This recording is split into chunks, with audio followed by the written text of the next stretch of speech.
The boy hesitated, his voice trembling as he whispered, "Marcus?" Clara Johnson smiled gently, tucking the towel around his shoulders. "That's a strong name," she murmured. "Well, Marcus, you're safe now." His blue eyes darted nervously toward the window, as if still hoping his father would appear. But outside, the rain pounded relentlessly against the cracked pavement of Maple Street, turning the world into a blurred mess of gray and neon. Clara rose, wiping her damp hands on her apron, then grabbed a menu even though she knew it by heart. "How about something warm? Grilled cheese and tomato soup. My grandma always said it's the cure for a cold night." Marcus nodded slowly, his thin frame shivering. Clara didn't wait another second. She hurried into the kitchen, ignoring the dull ache in her feet after a 12-hour shift. Some things were worth the pain. As the smell of buttered sourdough and rich tomato soup filled the Maple Street diner, a black SUV sat parked just across the street, its sleek frame nearly invisible beneath the rain's curtain. Inside, Thomas Whitmore watched every move, his gray eyes sharp, his jaw clenched. Billionaire, CEO of Whitmore Dynamics, a man who had never allowed sentiment to interfere with business. But tonight felt different. That woman, soaked and exhausted, had shown his son a kindness no money could buy. Clara placed the steaming plate before Marcus, watching as his eyes widened at the golden sandwich in the bowl of soup. "Eat up, sweetheart, it's on me." Marcus took a cautious bite, then another, his small hands trembling. This is the best thing I've ever tasted," he whispered, eyes wide with wonder. Clara chuckled softly, wiping his chin like a mother would. "Good food's magic, baby. Remember that." Across the street, Thomas exhaled sharply. He'd expected indifference, maybe even cruelty, but not this. Not a black waitress treating his son like he mattered, with no knowledge of who he was. A part of him twisted, unfamiliar and raw. He pulled out his phone. "Madeline," he said when his assistant answered, "get down here. I want everything on this woman. Name, background, everything. Tonight." Inside, Clara smiled at Marcus, unaware that one simple act of kindness had just changed the course of her life forever. Clara watched Marcus savor the last bite of his sandwich, his small hands finally steady as they gripped the edge of the table. The boy's face, once pale and tight with cold and fear, had softened. For the first time, Clara saw a flicker of light in his eyes, a glimmer no child should have to fight so hard for. She smiled, wiping the corner of his mouth with a napkin like a mother would, her chest tightening at the thought of how long it had been since someone showed this boy simple care. Outside, the rain showed no signs of stopping. Sheets of water streaked down the windows, blurring the neon glow of the Maple Street diner sign. Across the slick asphalt, that black SUV remained parked, its tinted windows reflecting the dim light. Inside, Thomas Whitmore sat motionless, his eyes locked on the scene unfolding before him. A billionaire accustomed to deals worth hundreds of millions, Thomas had never once witnessed such quiet compassion, not directed at his son, and certainly not from someone who didn't know who they were dealing with. Thomas's jaw clenched as he replayed the moment Clara had crouched down, looked his son in the eye, and smiled like Marcus mattered. No one had done that in months. Not the private nurses, not the elite therapist he'd hired, not even him. And that reality gnawed at him in a way he couldn't explain. Reaching for his phone, Thomas dialed swiftly. "Madeline," he said flatly when his assistant answered, "get down here, now, and leave the heels at home. I want you at Maple Street Diner in 20 minutes.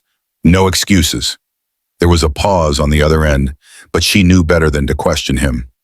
"Understood, sir." "And Madeline," Thomas added, his voice cold and sharp, "find out everything about the woman who just fed my son." Back inside the diner, Clara leaned against the counter, watching Marcus giggle softly as he wiped his mouth. Soup stains dotted his shirt, and his skinny legs swung beneath the table, careless and free for the first time all night. Clara smiled, but a chill ran down her spine. She glanced at the dark SUV outside, a strange feeling curling in her gut. Something was coming, she just didn't know what. Clara stood frozen, that uneasy feeling tightening around her chest like a vice as the door slammed shut behind the woman. The cold rain howled against the glass, but it wasn't the weather sending chills down her spine. It was the look that passed between them. That woman, whoever she really was, hadn't come in for coffee or kindness. She'd come for the boy. Marcus. From across the street, the SUV's headlights flashed once, a silent signal. Clara caught it from the corner of her eye. Madeline Brooks, she didn't know her name yet, pushed Marcus through the rain, her jaw clenched, eyes straight ahead. There was no warmth in her posture, no real concern. Clara had worked enough graveyard shifts, seen enough desperate people, to know when someone wasn't who they claimed to be. And that woman was lying. Marcus glanced back just once as they reached the SUV, the cookie still clutched in his small hand like a lifeline. He didn't wave, he didn't smile. He just stared at Clara with a look that cut her deeper than she cared to admit. She'd seen it before in Kids Left Behind, in the eyes of people who learned too early that the world wasn't fair. Clara stood rooted to the floor, her fists clenched at her sides, every instinct screaming for her to run after them, to drag Marcus back. But what could she do? A black woman chasing down a white kid into the night? She'd be lucky if the cops didn't show up in under 5 minutes. Out in the rain, Thomas Whitmore stepped out of the SUV, his tall frame imposing in the storm. He didn't bother with an umbrella, letting the rain soak his $1,000 coat. He opened the back door himself, watching Madeline secure Marcus inside. The boy didn't speak. He just stared straight ahead, his tiny body trembling. "You were right," Madeline muttered. "She's sharp." She knew something wasn't right. Thomas didn't respond immediately. His eyes were locked on the diner window where Clara still stood. Finally, he exhaled slowly. "She didn't stop us, though." His voice was quiet, dangerous. "Find out everything about her." The SUV pulled away, leaving Clara staring into the dark, knowing deep down this wasn't over. Deep voice answered through the door, measured and cold. "Thomas Whitmore." The name meant nothing to Clara Johnson, but the weight behind it made her skin prickle. Her fingers tightened around the doorframe. "What do you want?" she asked, her voice steady despite the thundering in her chest. There was a pause before he answered. "To talk." Clara considered her options. No one in Elmwood Avenue knocked at her door this late unless it was trouble. Everything about this felt wrong, but curiosity pulled her forward. Slowly, she unlatched the door and opened it just a crack. The man on the other side didn't flinch. He stood tall, rain dripping from his coat, but his shoes, polished leather, were spotless. Money, power, the kind that didn't belong in this part of Pine Haven City. Her eyes narrowed. "I don't know you." His gaze, sharp as a blade, didn't waver. "No, but you know my son." Clara's breath caught. "Marcus?" she whispered. He gave a single, tight nod. "I was across the street tonight," Thomas continued, his tone devoid of apology. "I saw what you did." Clara's stomach twisted. "What exactly is this? You here to thank me or accuse me?" She spat the words out before she could stop herself. She was too tired, too cold, and too damn fed up with the way rich people always thought they could just show up and make demands. Thomas exhaled slowly, then reached into his coat and pulled out an envelope, thick and pristine. "Neither," he said. "I don't believe in charity, Miss Johnson, but I believe in debts. And tonight you put me in yours." She didn't move, just stared at that envelope like it might explode. "What is that?" "A job offer," Thomas replied, his voice steady. "At Whitmore Dynamics. 6 figures. Full benefits. Starting tomorrow." Clara let out a dry laugh, bitterness curling her lips. "You think money erases what just happened tonight?" Thomas didn't blink. "No, but it changes what happens next." For a moment, the air between them was suffocating. Finally, Clara spoke, her voice barely above a whisper. "I'll think about it." Thomas gave a single nod. "By morning." Then, without another word, he turned and disappeared into the rain, leaving Clara staring at the envelope, her hands trembling. Clara stared at the envelope, the heavy paper almost taunting her from the worn kitchen table. She crossed her arms tightly over her chest, forcing her voice steady. "And what exactly would I be doing in at Whitmore Dynamics? Running coffee? Taking notes while you bark orders?" For the first time, something close to amusement flickered across Thomas Whitmore's face, though it vanished just as quickly. "No," he said evenly. "You'd be working directly with me. Negotiations, public relations. You're good with people, Miss Johnson. Better than most of the Ivy League suits I've got clawing for the job." Clara snorted, her jaw tightening. "You got a building full of Harvard grads ready to slit each other's throats for that seat. Why the hell would you want me?" Thomas leaned forward slightly, his gray eyes sharp, unblinking. Because I don't trust them. His words hit like a punch, heavy and deliberate. People like that, he waved a gloved hand dismissively. They've learned how to play the game too well. You didn't even know who my son was and you helped anyway. Clara's throat tightened, her mind racing. The exhaustion from the double shift, the thin walls of her apartment, the leaking ceiling, all of it suddenly suffocating. You're serious, she whispered. Dead serious, Thomas replied, his voice lowering. 6 figures, full benefits. You won't have to scrape tips together anymore or worry about heat in the winter. For a beat, silence filled the tiny room. Clara glanced back at the envelope, the weight of it pressing down on every stubborn piece of pride she had left. My mama used to say, she murmured, white folks don't give without expecting to take. Thomas didn't argue. She was right, he said flatly. But I'm not giving you anything, Miss Johnson. I'm offering you a trade. You get stability. I get someone I can trust. Clara laughed bitterly, wiping a hand down her face. And what if I say no? Thomas met her gaze without blinking. You won't. He stood, his coat dripping onto the floor. Think it over. I'll expect your answer by morning. And just like that, he turned and disappeared into the night, leaving Clara staring at the envelope, her heart pounding like a war drum. Clara's stomach tightened as she sat stiffly in the sleek leather chair, the weight of Thomas Whitmore's stare pressing down on her. The pristine office felt like a different universe. Gleaming floor-to-ceiling windows overlooking Pine Haven City, polished mahogany desk untouched by clutter. She adjusted the sleeves of her thrifted blazer, feeling every inch like she didn't belong. Thomas finally spoke, his voice clipped. You're 2 minutes late. Clara arched a brow, biting back a laugh. You clocked me at the door or something? His gray eyes stayed cold. Time is money here, Miss Johnson. I don't get it back. Clara exhaled sharply, leaning back in the chair. You dragged me out of Maple Street Diner for this, she muttered. You want me here or not? Before Thomas could answer, the glass door swung open and in walked Madeline Brooks, tablet in hand. Her sharp blue eyes scanned Clara, cool calculation written all over her face. Clara didn't miss the way Madeline's gaze skimmed over her blazer, her worn heels, the silent judgment thick as the expensive cologne lingering in the air. Madeline's lips curled into something that wasn't quite a smile. Miss Johnson, she greeted, smooth as silk. Welcome to Whitmore Dynamics.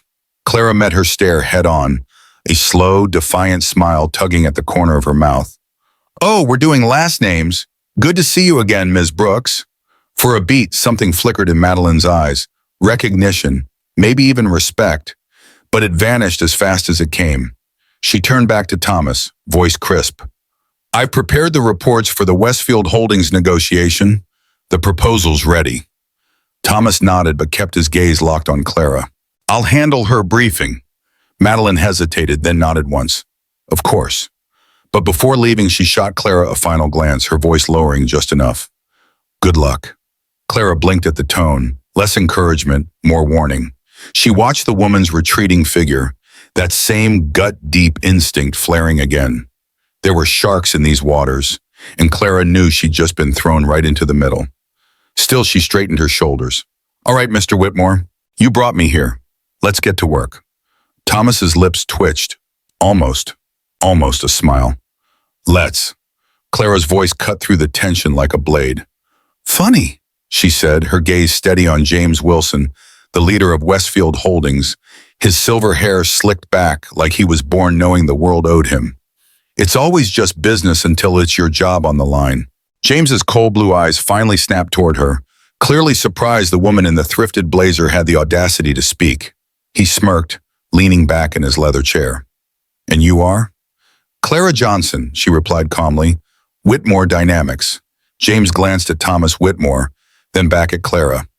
Well, Miss Johnson, you should know numbers don't lie. We move production overseas. We save millions. Simple math. Clara's jaw clenched, but she forced a polite smile. See, that's where you're wrong. I've done the math. She slid a file across the table, her hand steady.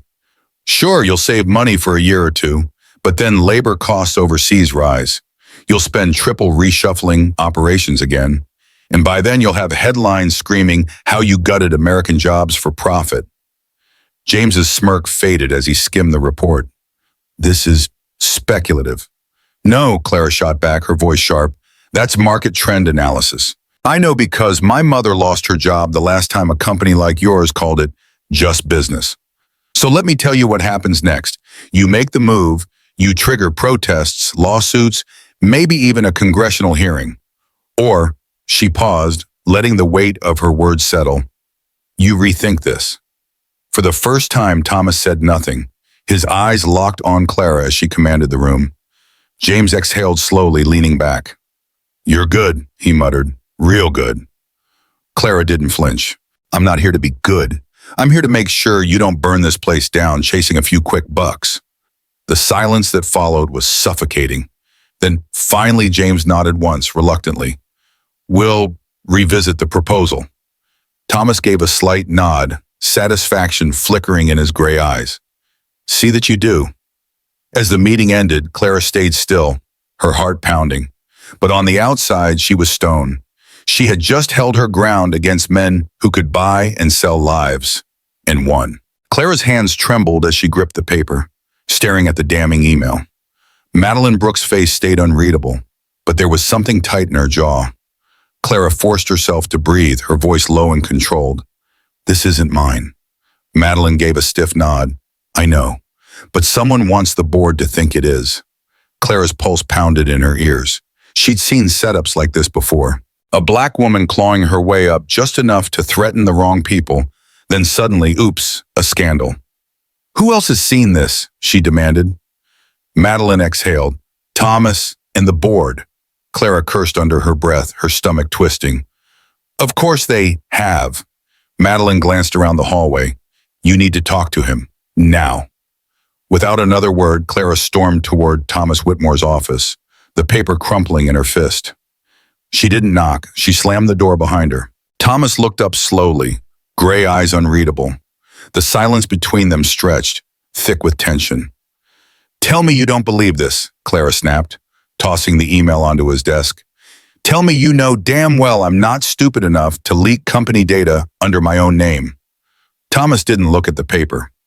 The board wants you gone. And you? Clara shot back. Thomas exhaled, leaning back. I told them no. For now, but you need to understand, this isn't going away. Clara's nails dug into her palms. Someone set me up, Thomas, and you know exactly why they picked me. He didn't argue. Instead, his gaze hardened. We find the leak. Fast. Clara stared at him. We? She repeated, surprised. Thomas nodded once. You think I'm going to let them take down the only person in this damn company who actually knows what the hell they're doing? He stood, voice lowering. I saw what you did in that boardroom, Clara. You don't work for me. You are this company now. For the first time, Clara's chest loosened just enough to breathe. All right then, she whispered. Let's burn them down. Thomas gave the faintest smile. That's the plan. Outside, the city lights of Pine Haven flickered, but inside that office, Clara Johnson knew for the first time she wasn't alone in this fight. The name stared back at them from the screen. Eric Simmons, senior executive, 10 years at Whitmore Dynamics. Untouchable. Or so he thought. Clara's jaw clenched as Madeline Brooks leaned back in her chair, her face pale. He was smart, rerouted everything through an offshore server, but he slipped, one old login, buried deep in the system. Clara's stomach churned. And let me guess, no way that was an accident. Madeline shook her head. No, he wanted you out. You were the easy target, Clara. Black, new, outspoken. Who the hell would question it? Clara exhaled sharply, pacing the office. And now? Madeline stood. Now we bury him. They stormed into Thomas Whitmore's office just as the sun broke over Pine Haven City, exhaustion in their bones but fire in their eyes. Thomas didn't ask questions. He saw the folder in Madeline's hands and nodded once. Boardroom. Now. The board was already gathered, smug and certain of Clara's fate. James Wilson smirked as she entered, gesturing lazily to the empty chair. Miss Johnson, I assume you know why you're here. Clara didn't sit. She stood tall, voice steady. I do, but you're about to wish I wasn't. Whispers rippled through the room. Thomas gave her a nod to proceed. Clara slammed the folder onto the table. Evidence, she said sharply. Emails, server logs, bank transfers, all leading back to Eric Simmons. Eric paled, his jaw tightening. This is ridiculous, he spat. She's desperate. Clara turned to Thomas. Am I? Thomas didn't flinch. No, she's not. The weight of those words hit like a hammer. Eric shot to his feet, sputtering. You can't. I can, Thomas cut him off coldly. Effective immediately, you're terminated. Legal's already waiting. Silence fell heavy. Clara met James Wilson's gaze head on.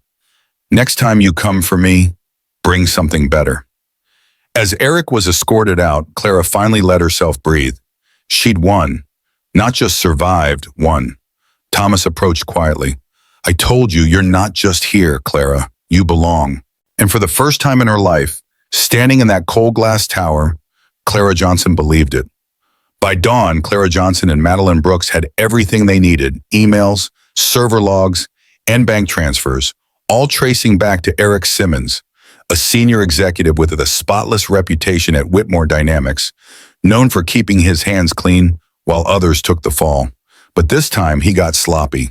Clara wasn't about to be his sacrificial lamb. She didn't wait for the board to summon her like some criminal. Instead, Clara stormed into the sleek, glass-walled boardroom of Whitmore Tower, every eye snapping toward her. The air was thick with judgment. Dozens of powerful men in tailored suits watching like vultures ready to pick her apart. Thomas Whitmore sat at the head of the table, his face unreadable. An older board member with a thin-lipped smirk gestured lazily toward the empty chair across from them.